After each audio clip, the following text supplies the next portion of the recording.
Hola, clase. Hey, this is a little weird because nobody's here, and I also had to set this way off at an angle. Otherwise, that little blob right there was right in the middle of the screen. So, anyways, this is a little awkward, but I put it way off to the side there. So, anyway, get out your sheet for apuntes, and we're going to cover the front side today. We'll do the past participles, and we'll talk about the imperfect as well. Okay, so for past participle, what that is when you have a verb and you change it to an adjective. Like the example I gave you was, please close the door. So close is my verb, but then if you're describing the door, you could say the door is closed, and now we've made it an adjective. So that's how we do it in English. In Spanish, what you do is you take, if it's an AR verb, you change the ending, change the AR to ado. And if it's an ER or an IR verb, you change the ER, take that off and change it to ido. So I used the same sentence up here. I used this again. I said, la puerta está cerrada. So we took cerrar, my verb cerrar. I'm going to write this right there. That's what it came from cerrar. We take off the AR and you add ado. Okay? But remember, we're describing la puerta, which is feminine, so you make it ada, so cerrada. For ER and IR, you change it to ido.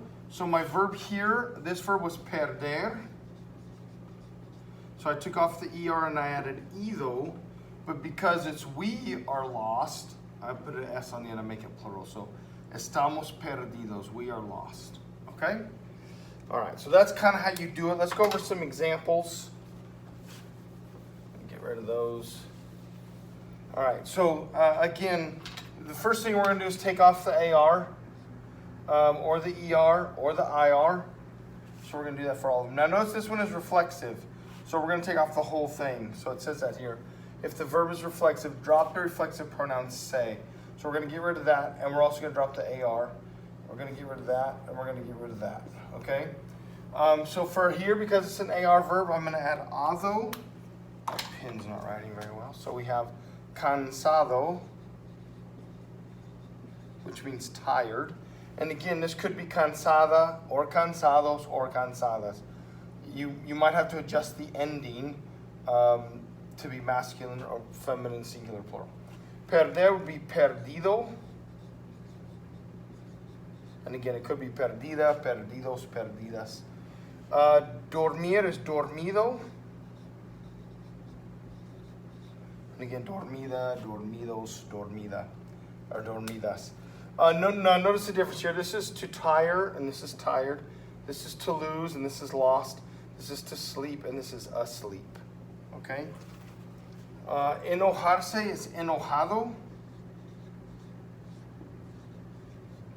This is to get mad. This is mad. Casarse is to get married. Casado then would be married. Vestirse would be to get dressed. So vestido would be dressed. They're already dressed and ready to go. Okay, but again, remember, all of these could change. The endings could change to match the noun that we're describing. Okay? All right, so that's our past participles. Let's go down to the imperfect. And scroll down. Okay, there's a bunch of notes there. It describes the middle of an action, something that hasn't been completed. You use it to talk about something that was happening. Anyway, you can read through those. Those are kind of all the situations where we would use the imperfect.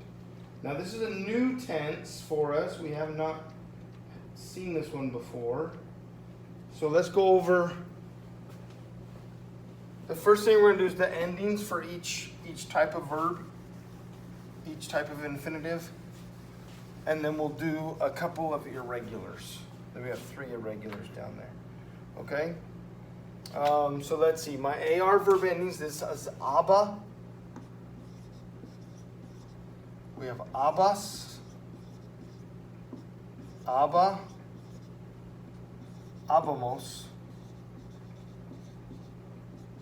and aban. So those are my endings for the AR verbs. You know, a couple things to point out. First of all, the yo form and the usted, él, and ella forms are the same. So you might have to put a yo in there. It hasn't been required because remember that was the only form it was. But now that we have, this could mean a bunch of different things, so you might have to add the yo in there. The only one that has an accent is the nosotros form, okay? All right, for ER verbs, you add ia, ias, and all of these have accents. Ia, íamos, and ian. Okay? And then for IR, same thing as ER. You have ia, ias, ia, íamos, and ian. Okay?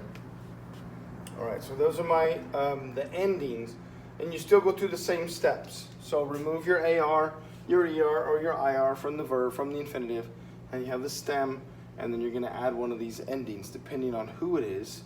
So first of all, you got to figure out which chart you're on, and then determine your subject and add an ending that agrees with that subject. Okay? All right, now we have three irregulars that we are going to talk about in this section. So ser, the yo form is era, I was, or I used to be. Here's eras, and again era. These two will be the same on all these.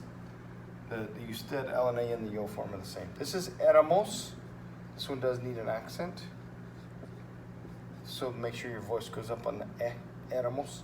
And then you have eran. Eran. Okay? The ir to go was iba. I was going, or I used to go. Ibas. Iba. Again, those two are the same. Íbamos, we need an accent again. And iban. Okay? And then the last one, the only reason this one is irregular is because we don't drop the ER, we only drop the R. So my stem is be. So you have beía, beías, beía, beíamos, and beían. Okay? All right. So if it's irregular, if it's not one of these three, and they're asking you to put it in the imperfect form, you use these endings. Just treat it like a normal conjugation. Remove the ending, identify your subject, and add your new ending. If it's one of these three, the ser, the ir, or the ver, though, then you need to use your charts here. And again, just pick out whichever form agrees with your subject. Okay? Good. Stay safe. Wash your hands.